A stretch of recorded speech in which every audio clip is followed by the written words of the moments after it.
He popularized the scientific theory of behaviorism, establishing it as a psychological school. He conducted research on animal behavior, child rearing, and advertising. He is JohnB.Watson. JohnB.Watson, a prominent American psychologist, revolutionized the field of psychology with his groundbreaking theory of behaviorism. Born in 1878, Watson displayed an insatiable curiosity from a young age, which led him on a path of scientific inquiry. His passion for understanding human behavior and the underlying principles that govern it set him apart as a visionary in the field. Watson's pivotal moment came in 1913 when he delivered his influential address at Columbia University, aptly titled Psychology as the Behaviorist Views It. In this seminal speech, he presented his radical theory that focused solely on observable behavior, disregarding the murky depths of the mind. Watson believed that psychology should be a science rooted in empirical evidence and objective observation, rejecting the prevailing introspective methods of the time. His groundbreaking ideas sparked controversy and criticism, but they also ignited a paradigm shift in the field of psychology. Watson's behaviorist approach emphasized the role of environmental factors in shaping behavior, dismissing the influence of innate traits or unconscious forces. This approach allowed him to conduct groundbreaking research that examined animal behavior, child rearing practices, and the impact of advertising on consumer behavior. However, Watson's legacy is not without controversy. His most infamous experiment, known as the Little Albert experiment, subjected a young child to frightening stimuli to investigate the acquisition of phobias. This experiment raised ethical concerns and questioned the potential harm inflicted on human subjects in the pursuit of scientific knowledge. Despite the controversy, Watson's impact on the field of psychology cannot be overstated. His work paved the way for a more scientific and objective approach to understanding human behavior, influencing generations of psychologists and researchers to come. John's early life was marked by both hardship and religious fervor. Born into a family in South Carolina on January 9, 1878, he was raised by his mother, Emma Keziah Watson, a devoutly religious woman. She hoped that by naming him after a prominent Baptist minister, he would one day answer the call to preach the gospel. However, the strict religious training he received from his mother only served to ignite a deep antipathy towards religion within John. He would later become an atheist, rejecting all forms of faith. John's father, Pickens Butler Watson, was an alcoholic who abandoned the family when John was just 13 years old. This abandonment left a lasting impact on John, and he never forgave his father for his transgressions. In an effort to escape poverty, John's mother sold their farm and moved to Greenville, South Carolina, in search of a better life for her son. This move would prove pivotal for John, as it exposed him to a diverse array of people and experiences, which he would later draw upon in his psychological theories. However, the transition to the bustling urban environment of Greenville was not easy for John. His limited social skills made it difficult for him to fit in and adapt to his new surroundings.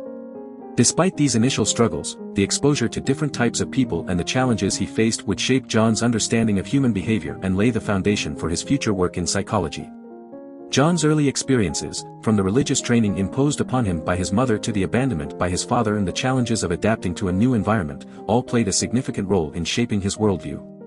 These formative years would fuel his rejection of religion and his desire to understand human behavior through scientific principles. JohnB.Watson's early life teaches us the importance of resilience in the face of adversity and the potential for personal growth that can come from embracing new experiences. "My life will recur in exactly identical fashion," John once said, reflecting on the impact of his past experiences. These words remind us that our early experiences shape who we are, but they also offer us the opportunity to learn, grow, and chart our own path in life. John Watson, the renowned psychologist, once famously stated, "My life will recur in exactly identical fashion." Little did he know how profoundly this statement would resonate in his own personal life, particularly in the realm of marriage and children. During his time in graduate school, Watson found love and companionship in Mary Ikes, the sister of politician Harold L. Ikes. They embarked on a journey of marriage and parenthood, welcoming 2 children into the world, John and Mary Ikes Watson. However, the shadows of despair would cast their long reach over the family in the years to come. Tragically, Mary Ikes Watson's daughter, Mariette Hartley, faced psychological struggles that she attributed to being raised according to her grandfather's theories. The weight of these issues hung heavy on Mariette's shoulders, a testament to the far-reaching impact of John Watson's philosophy on the lives of his offspring. But the complexities of Watson's personal life did not end there. His marriage to Mary was marred by an affair with a student named Rosalie Rayner. The affair, which came to light when Mary discovered love letters from Watson in Rayner's bedroom, became a scandal that made headlines in Baltimore. The public scrutiny ultimately led to Watson's resignation from his faculty position at Johns Hopkins University in 1920. Following the finalization of his divorce from Mary, Watson and Rayner married in New Jersey. They embarked on a new chapter of their lives together, parenting two sons, William Rayner Watson and James Broadus Watson. These young boys were raised with the behavioral principles that their father espoused throughout his career. However, the echoes of tragedy continued to reverberate, as both sons later battled with their own demons, attempting to take their own lives. John Watson, the renowned psychologist and founder of behaviorism, lived a life filled with controversy and success. As he grew older, Watson became increasingly guarded about his personal life, going so far as to burn his letters and personal papers, leaving historians with limited resources to understand his early history and the development of behaviorism. Despite this, his impact on the field of psychology was undeniable. In the later years of his life, Watson's strong opinions and bitterness towards his detractors became more pronounced. Historian John Burnham had the opportunity to interview Watson during this time, painting a picture of a man who stood firmly by his beliefs and had little patience for those who opposed him. Despite facing criticism throughout his career, Watson's contributions to psychology were recognized and honored. In 1957, shortly before his death, he was awarded a gold medal by the American Psychological Association, acknowledging his significant contributions to the field. Throughout his later years, Watson resided on his farm, finding solace and tranquility in the countryside. However, in 1958, at the age of 80, Watson's journey came to an end. He passed away, leaving behind a legacy that would continue to shape the field of psychology for years to come. His final resting place was at Willowbrook Cemetery in Westport, Connecticut. JohnB.Watson's life and death serve as a reminder of the complex nature of human beings.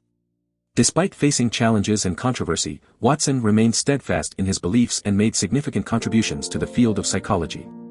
While his personal life may remain somewhat of a mystery, his impact on the understanding of human behavior and the development of behaviorism cannot be denied.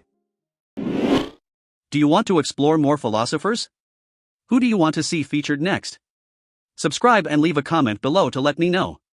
I'll see you in the next video.